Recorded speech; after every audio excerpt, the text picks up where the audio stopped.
everyone, and welcome back to the WatchCharts podcast. I'm Hamza, and I'm accompanied here today by Charles. How's it going, man? It's good. Happy 2023. Happy 2023. I read somewhere online that past the first 10 days or something, you're not really supposed to say that, but it's the first time we're talking, I guess, on the podcast, so it should be okay. It's the first episode of this year. Yeah. Okay. So given that it's the first episode of the year, we thought that it might be a good idea to cover a bunch of questions that we have received in the last little while from our readers on Instagram. Some of these may sound familiar because we have talked about them or otherwise covered them in some of the other messaging that we put out via Instagram or YouTube, but these are specifically questions that we have received on Instagram from people who follow us there. So if you have questions that you'd like answered as well, we're happy to take them. Reach out to us. You can reach us at contact@watchcharts.com. You can check us out on Instagram at WatchCharts.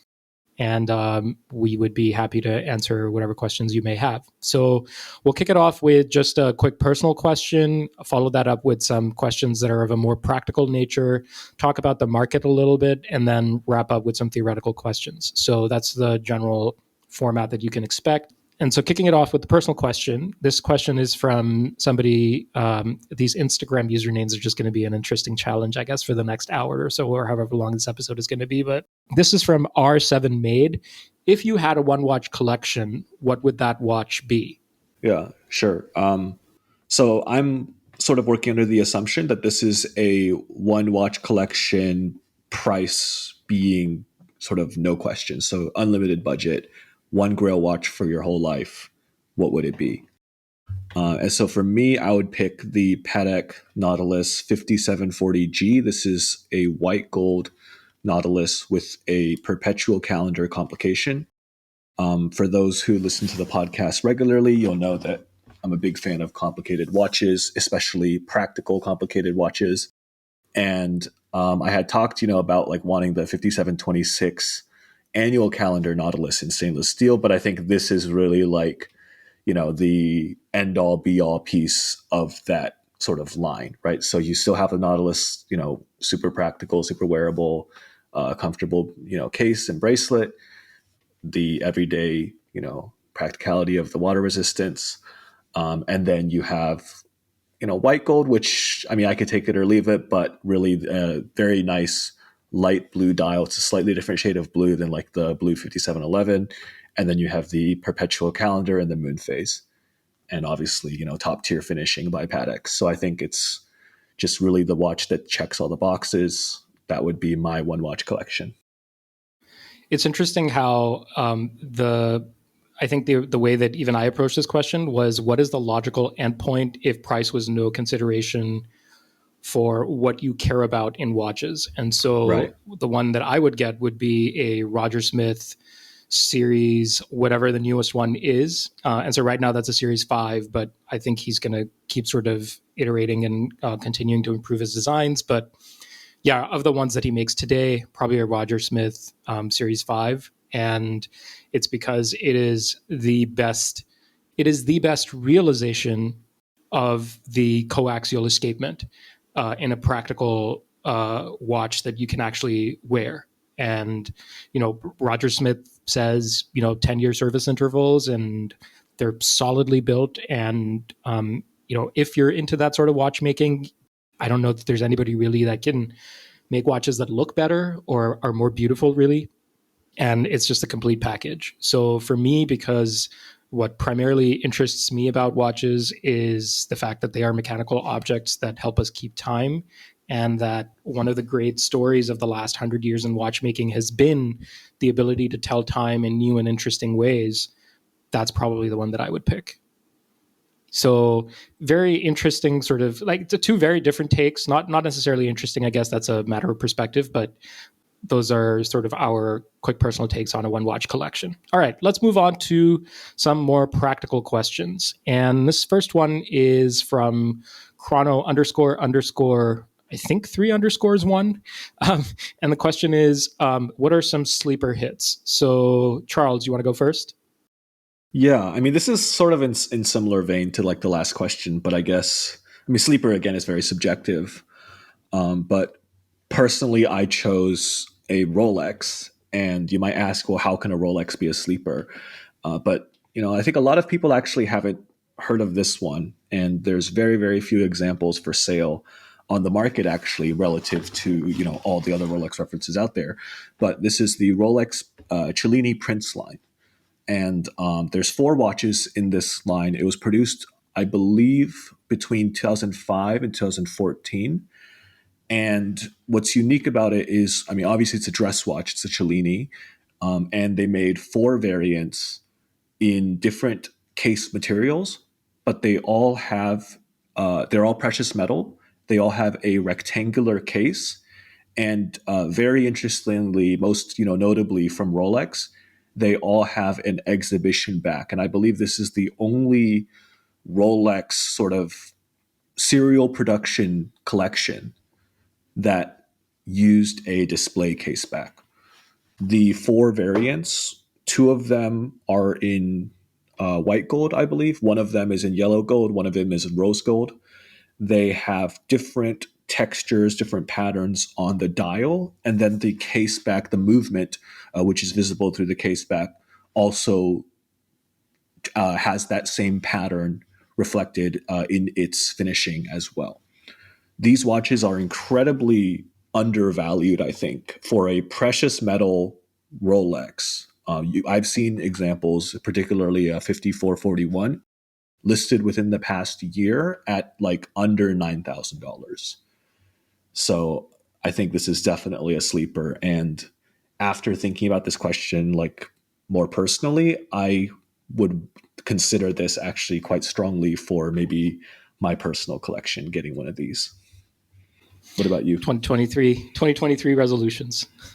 Yeah, I mean, I only bought, I didn't buy any watches in 2022. I received order of watches that I ordered in 2021, but I actually never bought a watch last year. So maybe I will buy one this year, and maybe it will be a Cellini Prince. The only thing that I will add to the description that you gave of the watch is that below that exhibition case back, even the movement is rectangular shaped, which Right. it just fits the whole sort of bizarreness of the situation very appropriately. But my pick is going to be something that I consider personally a sleeper hit, and that I own. It's a Grand Seiko SLGH 003. So it's the second watch that the brand ever produced in the new Evolution 9 series case design. It's the first one that they did in steel on a full steel bracelet. And so everybody who's familiar with the white birch and the black birch, and, I don't know if they're going to do like purple birches or whatever over the course of this year and subsequent years, but all of sort of like that design language, the very first accessible watch in steel that they made in a limited edition of 1,000 pieces, blue dial, red seconds hand, golden applied GS logo on the dial, dual impulse escapement, high beat movement, the 9S A5 was this watch, the SLGH 003. And so if you are interested in Grand Seiko, it's likely that you are interested in the minutiae of things about watches. And so within that sort of subset of enthusiasts, I would say, or I would propose, that this is a very interesting and undervalued watch that has received some very glowing criticism from the usual media channels that cover the world of watches, but that beyond being a flash in the pan, I don't think has sustained interest since it first came out in, I believe, 2019. So yeah, that's my pick for a sleeper hit. If you want to be cool about having a stainless steel sort of SLGH watch that even preceded the white birch, then this is the one to go for. All right, next question, Charles. This is from Ricardo Bolognese. Which watch is the best investment with a $10,000 budget?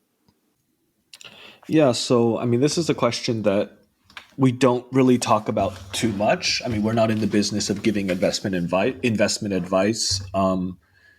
My philosophy is more to try to present, good, accurate market research information, and then, as a consumer or as a collector, you can do with that what you will. So my approach to this question is to sort of offer some guidelines that I feel like are sort of the way to approach deriving an answer, and then maybe I'll give a couple of examples, but these are not watches that I'm in not these are not watches that I'm endorsing. I'm not recommending that you invest in these watches. I'm rather just trying to sort of provide a framework. So what I've noticed, I guess my approach if I were to invest in watches, I think would be to look for something that is undervalued or underappreciated right now, but sort of make a bet on, what you think would become hot, would become, on trend in the future. And then what you would do is maybe buy an early example or a sort of quintessential example of this type of watch. I mean, the classic example is the vintage Daytona, right? Everyone knows the story, right, by now of the Paul Newman Daytonas, where, in the 60s and 70s, those watches sold quite poorly. And as a result, not very many of them were made, thus adding to its rarity today. But today, obviously, the Daytona is probably the most desired luxury watch in the world, right? And so now those early Daytonas, of which there were a few of them, and of which the popularity of a certain, reference was further boosted by the association with Paul Newman, are, the price has just gone astronomical, right? 6 figure, 7 figures, 8 figure, auction results for good examples. Will we ever see that again, considering like how mainstream watches sort of are now and how I guess many of them are made, right? Like, will there ever be a watch today that costs a few $1,000s that in the future will be worth a few million? I think it's really hard to say. If I had to bet, I'd probably say no. Will cows But fly? yeah, but You know? that's sort of along the lines of the thinking that I would look for. So one example that comes to mind is the Omega sort of reissue of the CK2998, which was also a limited edition. I forget how many pieces. The reference is 311.32.40.30.02.001. This is the black dial variant. I think they also made a blue dial one, but it's like it's a panda dial, so it's very, I don't know, it's like very in right now. Right? Everyone loves the panda dial. So this one is panda with black accents, and then the other one is panda with blue accents. So I don't know. This is just a watch that's done relatively well the last couple years, and I think a Panda dial Speedmaster is relatively rare, and there is some historical significance with the CK2998. I'm not exactly an expert on it, but that's just sort of an idea, right? And then the other one that comes to mind is maybe the Grand Seiko SBGY003. This was the first stainless steel manual wind spring drive Grand Seiko without the power reserve on the dial. It was moved to the case back, the back of the movement. And I think a lot of people liked the fact that it was manual wind, and also particularly liked the fact that the dial was cleaner because it got rid of the power reserve. So they've since made more of them, but different references, but that was the first one. And then it was also limited to 700 pieces. I think that watch trades above retail. I think both of these watches trade above their original retail prices, although they were both limited and obviously not made anymore. So, again, not sure if investing in watches is something that I would advocate for, but this is maybe how I would think about approaching it. Okay, let's move on to the next question, which is from Connor E. Chang. Quartz versus automatic value over time as a whole. And I think the question here really, because this is exactly how it was worded, is why automatic watches hold their value better over time. And I think that has a few different sort of considerations that kind of go into it. One is that luxury watches now, even more so than maybe 10, 15, 20 years ago, are very directly associated with the idea of them being mechanical timepieces rather than just taking a relatively cheap movement, and doing a good job being a timekeeper. And so if you look at a brand like Omega, for example, which is where I got started with my luxury watch collecting, my very first like luxury watch was a hand me down from my dad, which is a two-tone constellation from the early 2000s, and it's a quartz piece. And back then Omega was making quartz Seamasters. They were making a bunch of other model families had quartz references, and today it's basically limited to the ladies pieces, the constellation still, and then maybe like some Trésor models. But like none of the popular watches, other than the X33, which has always been a quartz powered watch. Like there's no Speedmasters, there's no Seamasters, there's no Globe Masters that are available in quartz. And I think that's sort of part of Omega's strategy to say like we make luxury watches, and luxury watches are automatic watches. Now there are some brands that do a very good job of making high quality luxury quartz watches. Citizen comes to mind, especially the Citizen Caliber 0100 watches. Grand Seiko is the obvious culprit in sort of this segment of the market, but by and large, I think the idea of, or the conception of, a luxury watch is so inextricably tied with it being a mechanical object that quartz is just not only no longer that popular from the brands itself, even on the secondary market, they don't hold their value as well as automatic watches. And I know that because after my dad gave me his Constellation when I graduated college, like he missed it so much that he went and bought like the next version of the same watch, and now he's like bored with it and he wants to sell it. But when I tell him how little money he's going to get for it if he tries to sell it, every time he's like, okay, well, I guess I'll just hang on to it. And that's just, I think, the nature of the sort of perception of a luxury watch. There's also an argument maybe to be made about the longevity of a mechanical timepiece versus a quartz timepiece. But I think if you're looking at luxury watches, maybe from Grand Seiko, for example, or Citizen, certainly like the high end stuff, like if let's say you were to say, let's say a mechanical watch has a 100-year life, then is it possible that these watches could be around for that long? I mean, the first quartz watch is from 1969. It's a Seiko 35 SQ. I have one of those, one of the first 200 made. Actually, one of the first, the one I have is one of the first 100 made, and it still ticks. And, it's like decades old at this point. So is there a reason to believe that it'll stop working? Sometime. And if you go a little bit further back, like there are electric watches from the late 1950s that you can buy that still work perfectly fine. So I don't think like quartz is necessarily not something that's going to be here for the long haul, but unfortunately, the perception, I think, is what dictates the value retention over time. All right, next question, Charles. How far behind are our stats? Asks Hanlon84. So we update our prices on our website daily, and the prices are calculated using a 30-day moving average. So there could be, some delay. The 30-day moving average is also based on, days of data, right? Not necessarily calendar days, because sometimes we don't receive, especially for more obscure watches, we don't receive data every single day. And because it's a moving average, there's definitely going to be, obviously some reflection of the price, which is historical, which is not, as of the current day.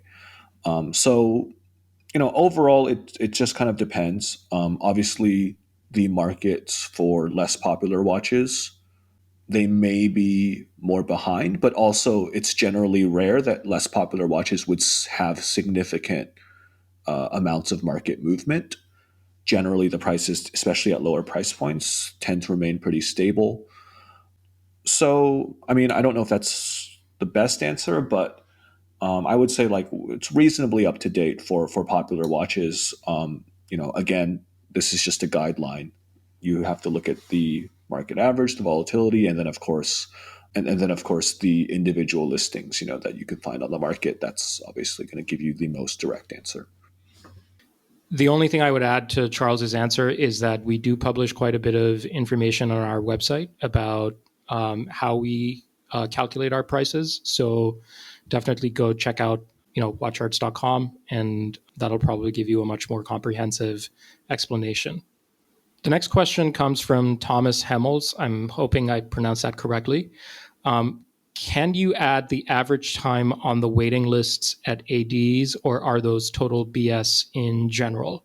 So the trouble with this is that we can't really track this. There's no systematic way to track this. So the way that we compute market prices is by basically aggregating publicly available data on watches that are being bought and sold.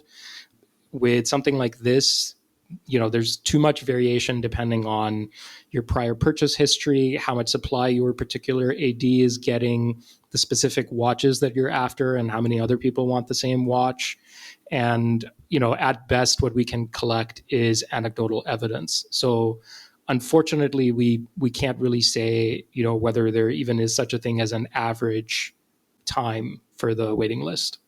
Right. It would have to be like there's just so many factors, like you said, to actually do some sort of analysis based on all those factors: location, spend history, the particular watch you're looking for. It's just, even if you could somehow structure all this information, there wouldn't be very much of it to go off of. So I think my recommendation would be to look at forums. And there's generally threads on all the popular forums about like waiting lists and anecdotal reports of like spend history, how long they waited, etc. Look through those. Maybe you can find some close to your area. But even I think within the same city, like especially if you live in a big city, you're going to see a lot of variation, AD to AD. I wouldn't be surprised. But I mean, this is a question that sort of like a lot of people have been asking for years and years, but still there's no good answer to it. And I think it's because of the nature of the question. It's so subjective. Just to sort of state it in a little starker terms, like with my AD, I have a low 5-figure spend. And, let's say a Seahawks player comes by to the AD and wants to buy a gold Rolex. Like, it's just, there's going to be a difference in how we are treated, because the purchasing power that individual is going to have is going to be potentially orders of magnitude more than what my sales rep or my AD, generally speaking, can probably expect of me over the next 5 years, right? And so they're running a business, and I think it's perfectly rational that they would take those sorts of considerations into account when deciding how long to make me wait for one watch versus, like, if he's going to buy 5 the first time he walks in the door, like, obviously he's going to be treated differently. Right. Okay, next question is from ETRA Montana 90. What is the best Rolex that has increased in value over the past 3 years across all models?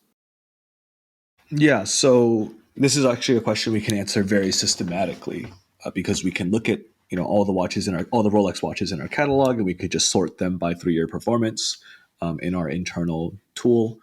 So what we see is that it's not any stuff that's like currently in production, right? Because I think people obviously well understood that those watches have all dropped a ton in price, but and even like the historical growth, like over, let's say, like from 3 years ago to 1 year ago, does not make up sort of the reduction in performance over the drop in price over the past year. That doesn't mean that they're down in a 3-year period, but it just means there's other less popular watches that have performed better in that 3-year period.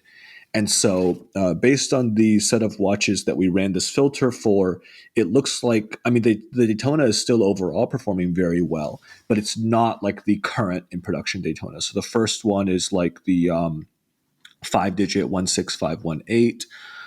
There's also some 6-digit ones, 116506. I think, is that the Platinum Daytona? I'm not exactly sure. That one actually still might be in production. 116508, 16528. There's a couple The GMT 506 Masters. is the Platinum Daytona. Right. So that one is up 36%, we say, over the last 3 years. And then the 16518 is up 31%. It sort of goes down from there. Like everything else is like mid 20s. Then you very quickly fall into like the 10s. But it looks like it's mostly like older Daytonas, a few GMT Masters mixed in there, a few day dates mixed in there, actually. There's a sub in there, 16618 is up 25 or 24% is what we say over the last 3 years. So Yeah, nothing that's performed like astronomically. Again, the upper range here is like in the low to mid 30s.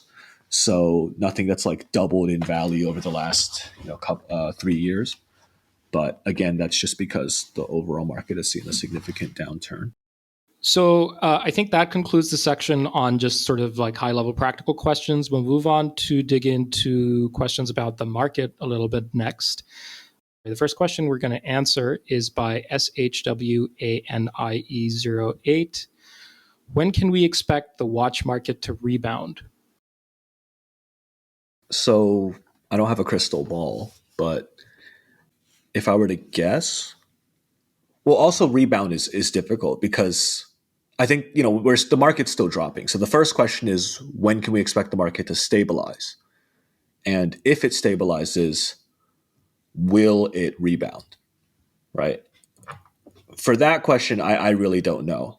I think that it's going to take probably a while for there to be enough confidence where prices will actually go up again significantly. I think I would expect that once they reach the bottom, they just sort of maybe fluctuate around there for a while. But again, this is all pure speculation. In terms of when can we expect the market to stabilize? Well, there's different markets, right? There's Rolex market, there's Patek and AP markets. They're a little bit different. There's a Vacheron market, there's Longa markets. There's markets for Tudor, Omega. The lower end brands have been relatively stable. Like the mid level brands, watches maybe between $3,000 and $10,000 have been relatively stable, even amidst like the downturn of Rolex, Patek, AP. So, I don't think that I would be too concerned about those watches falling like 20%, 30% in price. I think the fluctuation we've seen is like maybe like 10, 15%, something like that over the past year.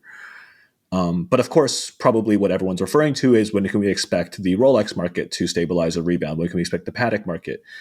So we have seen like different performance of these three brands, over the past year or so. Before we reported that, Rolex has dropped more in price compared to Patek and AP because there's just, I think, more supply, and the demand, the constrained supply was more artificial, and the watches were also like more accessible, more available. But based on the numbers that we're seeing right now, and there are some additional internal metrics that we're looking at that are not reported on the website, but I think are maybe indicative to this question. I might expect that the prices stabilize within the next 3 to 6 months for Rolex specifically. And again, that's not a promise. That's not even like a prediction. That's like, you're sort of putting me on the spot here. You're forcing me to make a guess. Like, you're forcing me to make a bet. It's like, you're in a casino, you have to make a bet. What do you bet on? I might say that. But that's, again, not really our business. We're not in the business of trying to predict the future. We're just trying to report the past.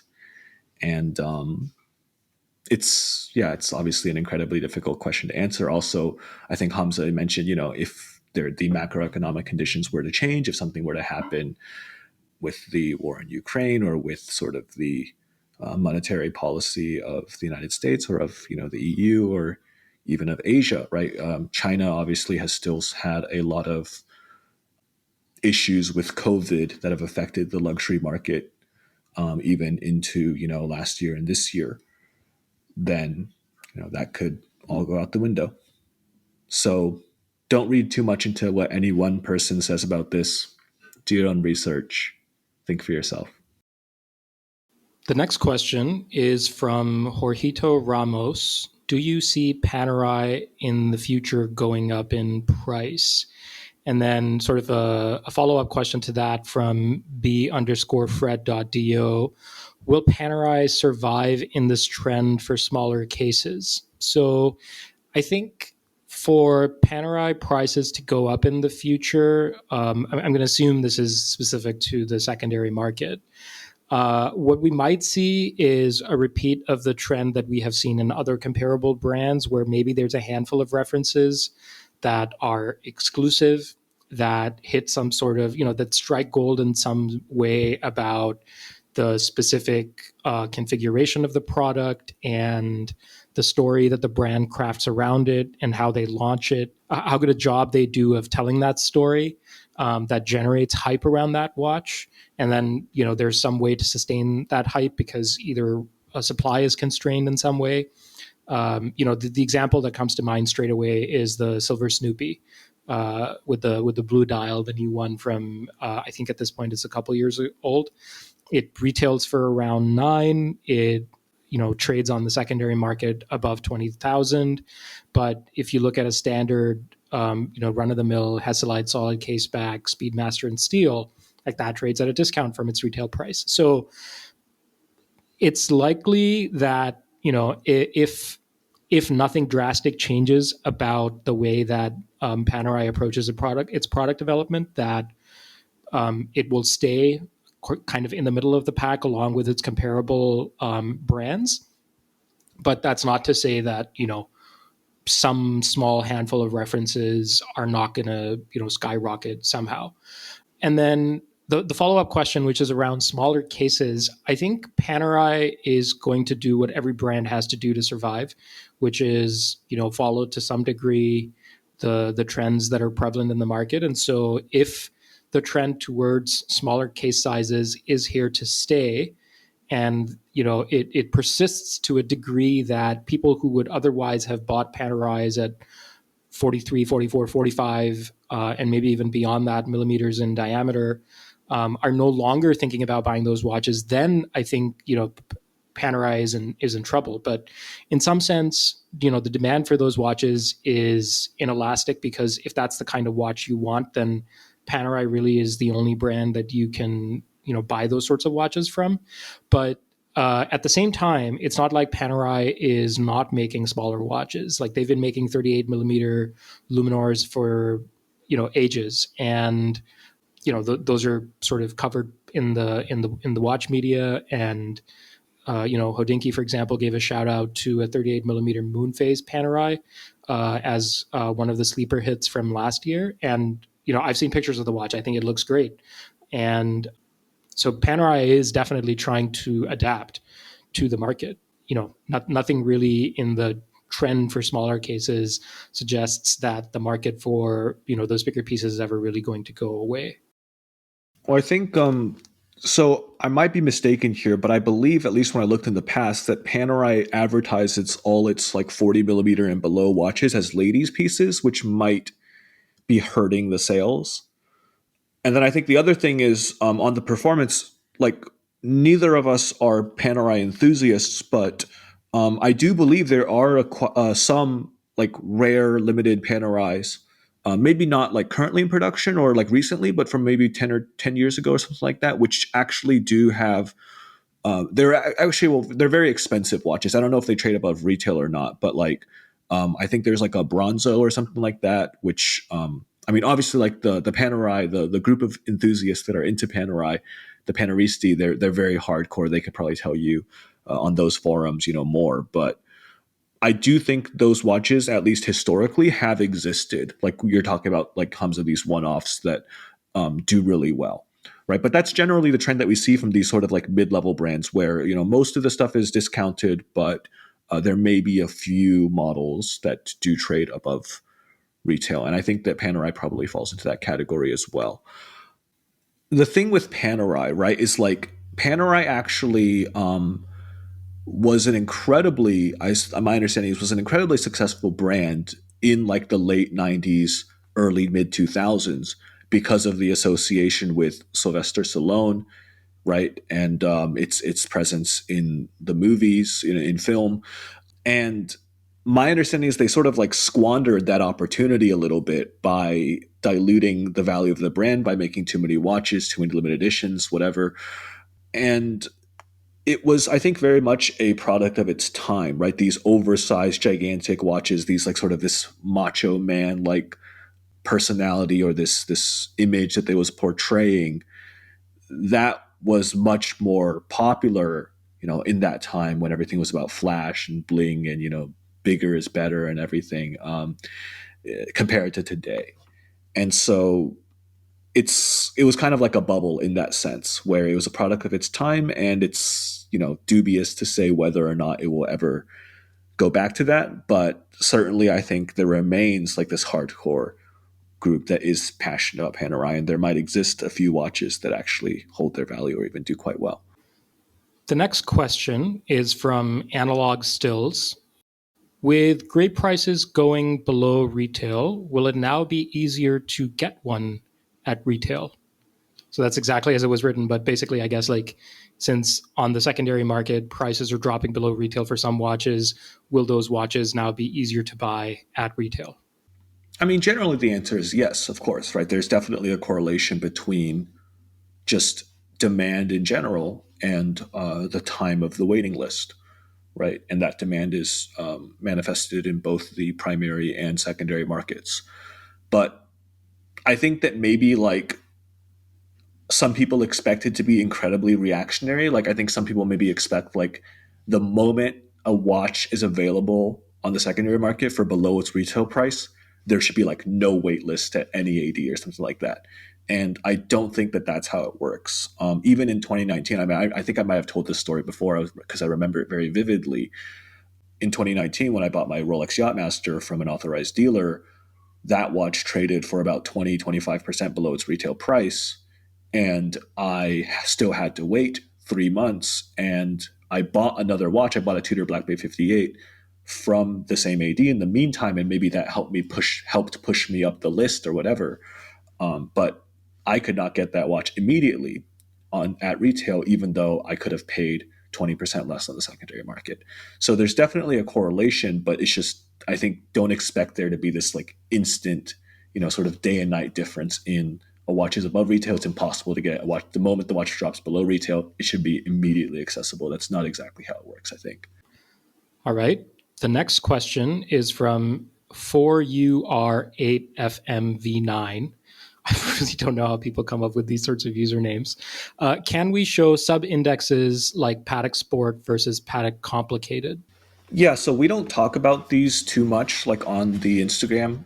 Maybe I think we covered a little bit more on YouTube, but the best place to find all this up to date information is on our website, actually. So we have a Patek Philippe market index, which is available for everyone to see. And then for our premium subscribers, we do publish daily market indexes for all the popular collections for all brands, not just Patek. But I will share the numbers here just to give people a rough idea.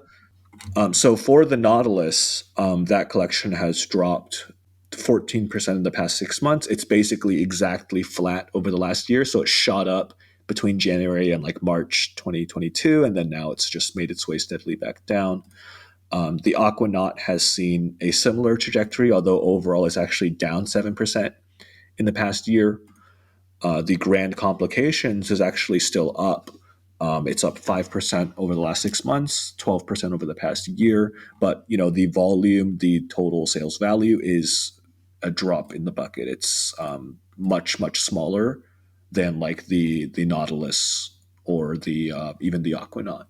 And then the Complications collection, which I'm not exactly sure like how Patek classifies things as complication versus grand complication, but regardless, we just take the classification from Patek's website. The Complications collection is down 4% in the last 6 months, but still up 9% for the year is what we say. So hopefully that helps a little bit. Again, you can find all the brand indexes on our website, and if you subscribe, you can see all the collection indexes as well. The next question is from Matteo Pizzoni 88. I really hope I'm not butchering these usernames, where I think they're actual names. Do you think that the prices of used Rolex will ever be lower than the list price? Yeah, so we've covered this question, extensively in the past. The fact is, we've already seen that happen with certain references. I think most notably, we did a video that got like 80,000 views on YouTube about the Black Dial Milgauss being available from certain forum sellers, private sellers below retail. I think we've seen this also with like the 37 millimeter Yachtmaster, with the two-tone Explorer. So definitely these watches exist. As prices come down more, maybe a few more of these watches will start to hit this threshold, but the most popular watches, Rolex GMT Masters, Daytonas, Subs, are still quite a bit above retail. as are all the Nautilus and Royal Oak references. Elvin Suleiman asks, why no Richard Mille prices? Because honestly, we just never got to it yet, and Richard Mille has not been personally like a brand that I've paid a lot of attention to. But definitely, we will add it. They have a standardized, it seems relatively standardized reference number structure, so they should be relatively easy to classify, and we will get those up sometime within the next couple months on the site. All right, and you heard it on tape, so come back and scream at us if we don't. Yep. All right, and then the last question for this section on questions related to the market is a question from TIMURENGIN1. Is the Tudor hype over? And this is a question that we've been discussing internally now and stewing over it for a few months, trying to figure out like how exactly we want to talk about it, because it is something that I think, just as enthusiasts ourselves, we have thought about. We're both, we both own Tudor watches, and I think like our evolution as enthusiasts and collectors to a very large degree has been sort of accompanied by the development of Tudor over the same time. It was reintroduced to the US market in 2013. And so, 2023 now, we're sort of 10 years into that reintroduction. And over the course of that decade, they've done some great things. They've done vintage reissues. They've done, they've sort of basically created these perfect products that you can sort of recommend or suggest to enthusiasts and civilians or normies or whatever your pejorative is for people who are not that into watches, sort of without reservation. And, if that's the only watch that those people buy, they will serve them well for the rest of their lives. They're well built, chronometer certified, lots of water resistance, yada, yada, yada, all the great things in the Black Bay collection. There's complications. You can buy a chronograph, you can buy a GMT, you can buy like multiple variations of a GMT. You can get it with the date, without the date, with the date, of course, only in the 41, but still. And then, a bunch of different colors.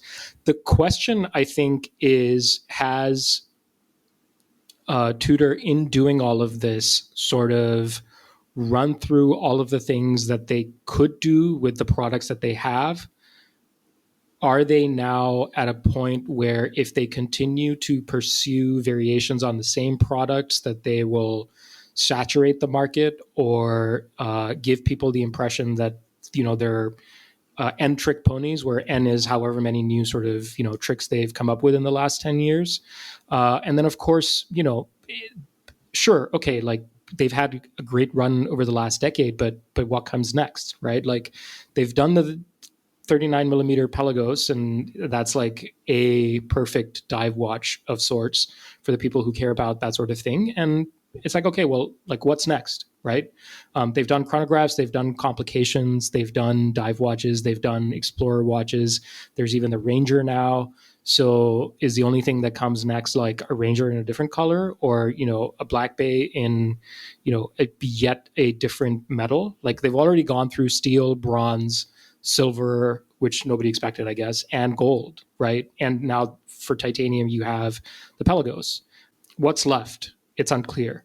So we do really want to dig into this question a little bit more. And I think the way we want to do it is tackle it in a YouTube video that's dedicated to answering this question. And hopefully that will be out soon. So keep an eye out for that. Yeah, the hype for Tudor, I mean, it's definitely deserved, right? Like Tudor didn't just re-enter the market in the Western market 10 years ago. They basically completely reinvented themselves with the Black Bay, which, did okay at first, but then everything really exploded with the Black Bay 58, where they actually made like basically the first like solid, serious dive watch that was actually like a sub 40 millimeter case. From like a mainstream brand, right? I remember at that time that watch had a huge impression on me, because I was looking for a dive watch, and my impression was that everything from all the brands, including Tudor, before the release of Black Bay 58, was too big, right? I remember I owned a Tudor Black Bay Dark at 41 millimeters, and on the NATO strap, that watch was just huge. Well, the sub was always smaller. Right, but we're talking about like a more affordable watches between like $3,000 and $5,000 on the secondary market, and still the Tudor Black Bay 58 is smaller than the sub. So that was a very well deserved reason for Tudor to be hyped. They followed it up with a couple of pretty solid releases. The Black Bay Blue, Black Bay 58 Blue, exploded in popularity as well. The Pelagos 39, the Tudor Black Bay Pro, but there becomes a point where the question is just how much of this is a reiteration of the same idea done in a slightly different way with a different dial color or case material or other slight variation. I think that at this point, and we did a survey on Instagram as well where we asked you, like, is Tudor hype dying down? And it was very split. It was 60-40 between 60% of people saying yes, it was dying down and 40% of people saying no. But I definitely think there is somewhat of this sentiment that Tudor is not as hyped today as it was a couple years ago, which is also evident in the data, the market performance for Tudor watches.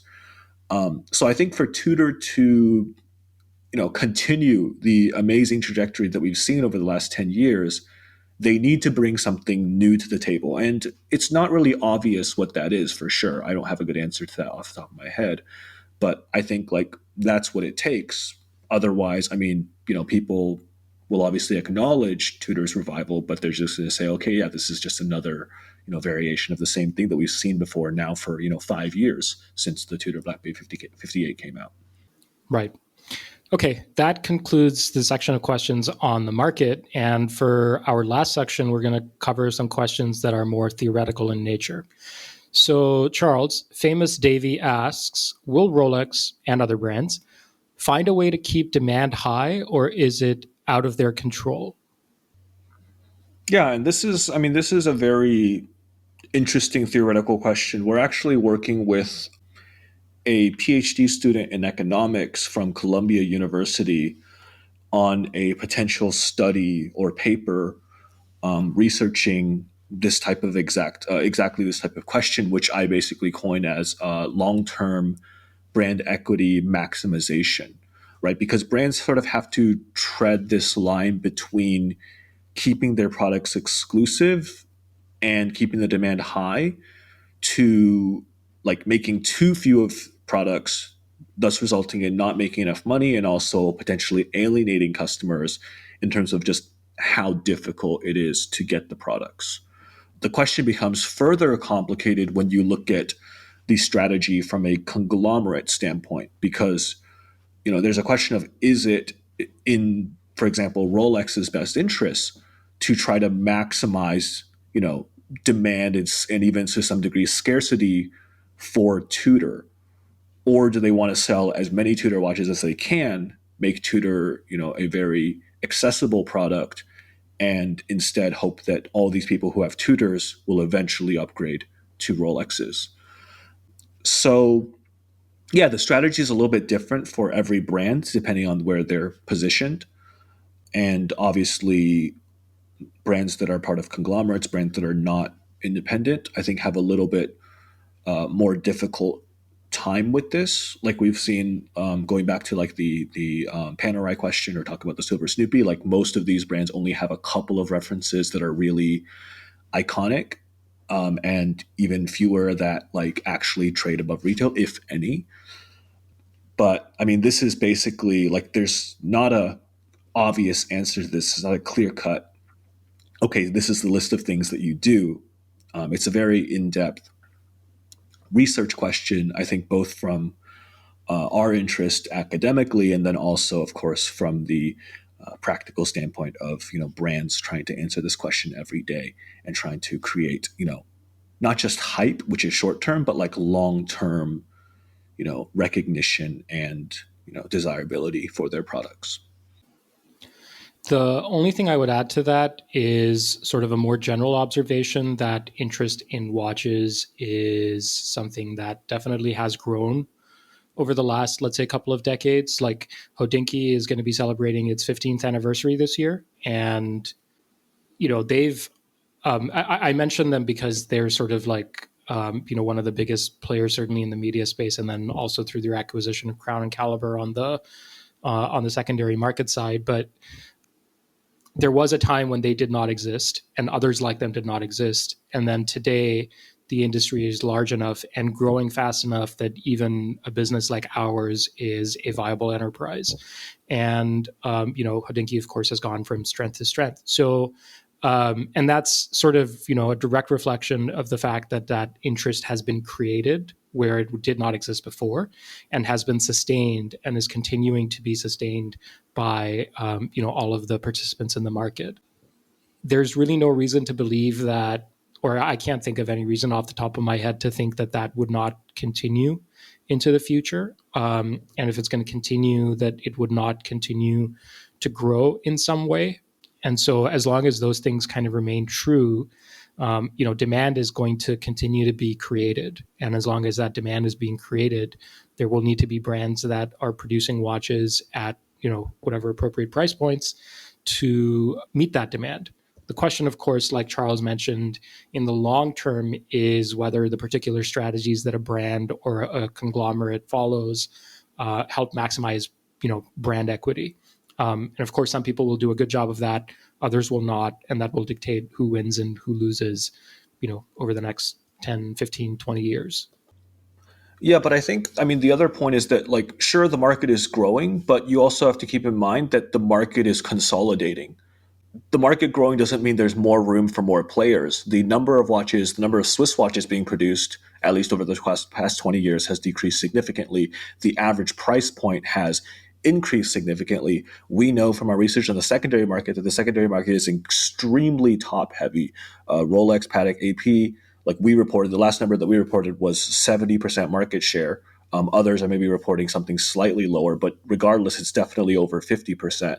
There's not enough room for everybody, actually, despite there being more interest overall. So I think there is some urgency for brands to really, figure out how to create demand, how to create good products. Because I think that's in the end what it boils down to, is you have to have good products.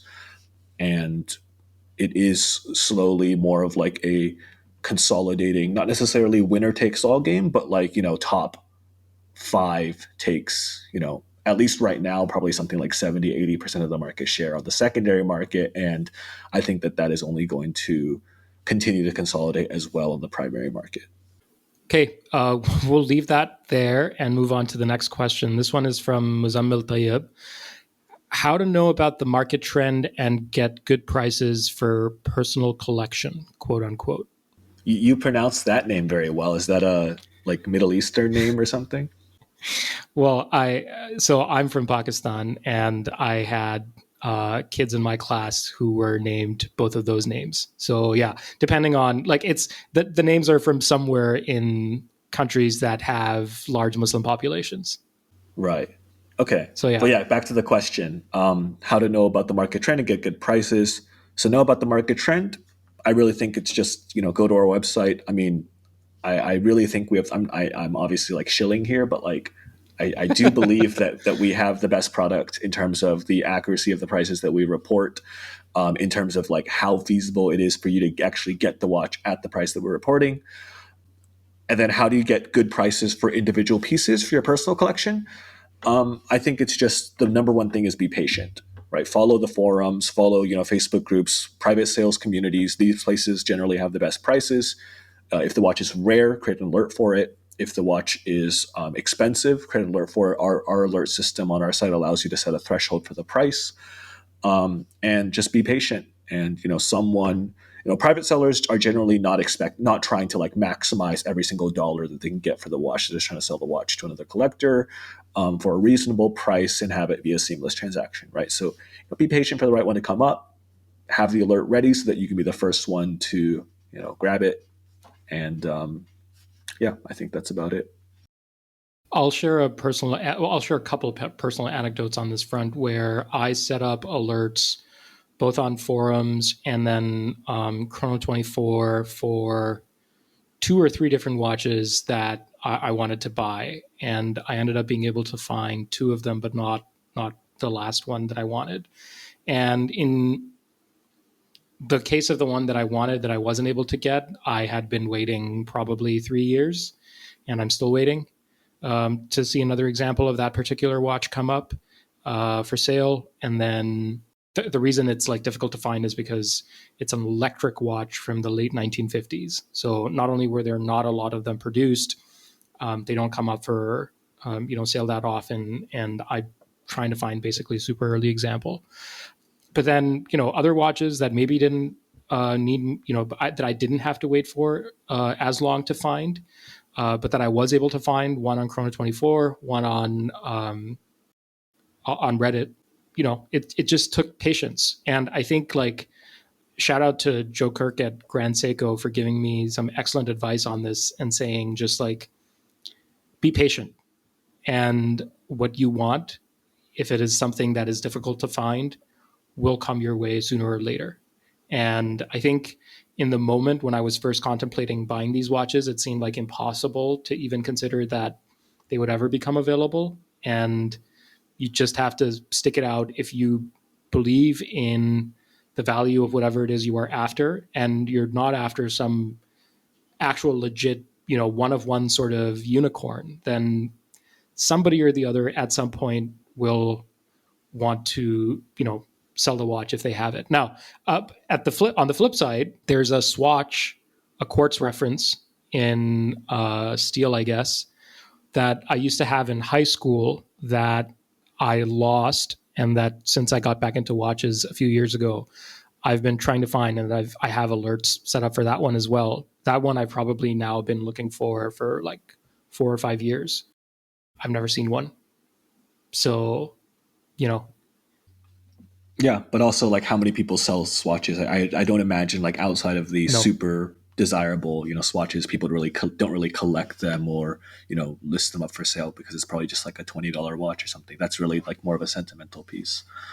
Yeah, I mean, we've stressed this point before. Like, you have your whole life to collect, unless you're the type of person that just says, "Okay, I'm knowingly willing to pay the premium. I'm not necessarily getting the best price, or I just have to have this watch right now." Then, yeah, like you wait 3 years, you wait 2 years. When I bought my first luxury watch, I had only been collecting for 3 months when I decided that I wanted to buy my first like luxury watch, which was an Omega. I waited 6 months, which at that time was, I think, a lot of time considering I'd only been collecting for 3 months when I decided I wanted that watch. It's like, what is that in the grand scheme of things? So on the flip side, like there is this point about like, if you want to buy, if you're interested in a watch that is hyped, right? Like if I, when I wanted a Nautilus, right, back when it was like 30, 40, $50,000, right? Obviously this philosophy would not have worked. So that's something to consider as well. But like if you're interested in more of these obscure pieces, then probably the market for them is not going to change anytime soon. And then just have to wait for the right one to show up. That was a long answer. The short answer, I guess, is it depends. The So, short answer is always it depends. yeah. The final question is from Martin C. Valdez 1. Who dictates the price of watches? The suggested retail price, the gray market, or something else? Yeah. So I mean, it's a little bit of everyone, right? It starts with the supply. It starts with the manufacturer. How many do they make? What do they set the retail price at? That gives everyone the idea of the baseline value. Then obviously these manufacturers work with the media to promote their products. So then the media will say something. If the media says something extremely positive, there will be some hype that's created.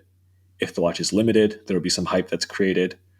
Then it's like up to the consumers. How much do the consumers buy what the media and what the manufacturers are selling?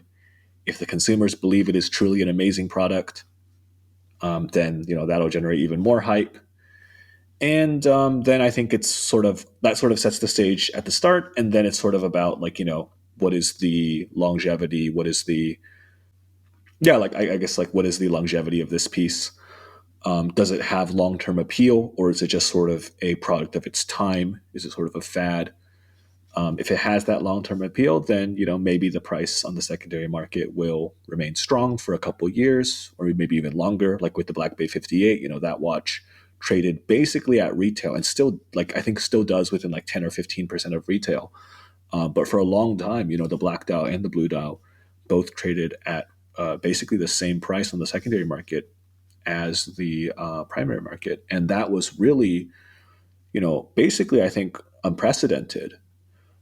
for a watch at that price point that was that available, that accessible, both in terms of the price and the quantity produced, for it to have such strong value retention on the secondary market. I mean, for comparison, like the Omega Seamaster Divers 300 meters, right? That retails for around $5,500, and on the secondary market, they're basically the same prices as the Black Bay 58s, even though the retail price is like 50% more. So people really, because Tudor did make, I think, a really good watch, that piece did have long term appeal, and even today still holds its value quite well, even though the prices have dropped a bit. I want to talk about three different independent watches at very accessible price points. Well, one of them I don't know how accessible it's remaining, but Ming, Anordain, and Kurono Tokyo. So Ming is the recipient not just of hype, but also the maker of genuinely fine watches. Charles, I know you own at least one. I have other collector friends who own several, and they have, yes, received a lot of media attention and hype through the watch media, but they are also, for the price at which they're sold, genuinely interesting and well-made watches. And so you combine that with their sort of strategy to make something and then not make it again and move on to the next watch, means that there's built-in exclusivity and limited supply. And so they almost invariably, in fact, they probably invariably trade on the secondary market for above retail. Anordain is maybe a brand that hasn't received as much hype as Ming has in the watch press, but again, anecdotally, I know that their production is booked out 3-4 years into the future. And if you want to buy a watch from them, and they make very beautiful watches in the $1,000 to $2,000 price range, you put down a deposit. When your turn in line shows up 3 years from now, or sorry, you pay to hold your place in line 3 years from now today with a deposit, and then you sort of make the balance payment whenever it's your time to get the watch delivered to you. And I own an Anordain that I bought before like the market went crazy, and it's a very well made watch. And for what it is, I think it's a good value. But I guess there were enough people like me who thought that way that their business books are filled out now for the next 3-4 years. So that again, like, is a combination of hype through the media, but also I think more so perhaps than in the case of Ming, not necessarily because Ming doesn't make good watches, but because the relative proportion of the media hype they received was greater. Anordain also on the secondary market is, first off, just not available. Right now on our on WatchCharts, like I'm looking at watches available on forums, there's only 19 active listings, and they're all listed at or above probably retail prices. So, who really dictates the price in this case? It's probably the fact that the supply is constrained. They've received very good reviews in the media, and the consumer hype is real. And these watches, for what they are as field watches with interesting dials, have long-term appeal. And then the third example is the Kurono Tokyo, which is a particularly interesting case study because they have done variations of the Kurono Tokyo watch with different dial colors in both limited and non-limited runs. So the limited runs, sort of perform better on the secondary market, but the non-limited run, in particular, the Toki, which is the one with the salmon dial, which is the one I have, there were so many that people ordered, and Kurono Tokyo said that they would honor all of the orders. I didn't get mine until a year after I had paid for it, that the market was flooded. And so all of a sudden everybody was like, oh, I can get this watch? I don't want it. And then, a bunch of people tried flipping them on the forums. Suddenly there was a bunch of additional inventory available, and whatever demand there was that didn't get fulfilled by the people who got the chance to buy one at retail via reservation from the brand themselves, basically were like, there's enough there's enough inventory here available for us to be able to haggle. And so for a while in the middle, I decided to try and sell mine. I didn't create a listing anywhere, but like on my Instagram profile, and nobody took the bait. And now you can still buy them for less than retail.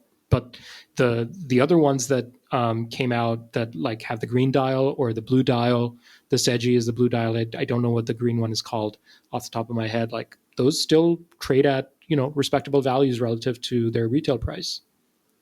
It's a combination of all of the factors that Charles mentioned, I think, that determine where eventually the secondary market price ends up settling. Yeah, I mean, Ming and Corona are interesting examples because I feel like there was a bit of a bubble, a bit of a like hype train for these types of independents, which has since dissipated a bit. Definitely like the Seji, I mean, which I own. So I was looking at the market for them a little bit. Like those watches, I think trade for a lot less now than they used to. I think people were asking like $5,000-$6,000 when they first came out, and now it's like I think just like 3,000 or something like that, 2,000 something. So it's really not even that much more above retail. Retail is around two. And then similarly for Ming, like the 1709s, like even the limited one, the 2702, 2701, like those are not. I think those are actually right around retail. They're not even above retail anymore. I'm not quite sure, but the data's on our site. I think it's all very complicated. There's so many factors when the watch first comes out, but once I think the watch is discontinued, the question becomes more clear because once it's discontinued, it's been enough time where the media isn't covering it anymore. The supply is now fixed. We know how many of them are in. Well, we don't know, but there's a fixed amount in the market.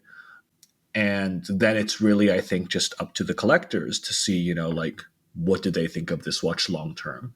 Is it really, worth owning? Is it really worth, going after? And, of course, that's an individual question, but generally, for some pieces, there will be a consensus that, okay, this is just actually an amazing watch, and they never made that many of them.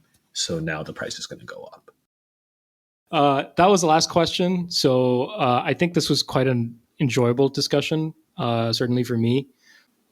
And we'll be back again in a few weeks with the next episode. But until then, you can catch us on the web at watchcharts.com, on Instagram at WatchCharts, and then on YouTube as well, where we will hopefully be uploading these podcast episodes as well.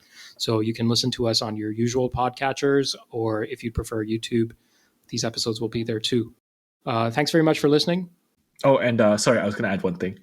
And make sure to subscribe because the next episode that we're doing will be a summary of the 2022 watch market.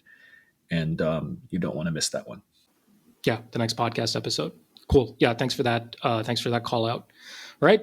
Thanks for listening. We'll catch you next time. Take care.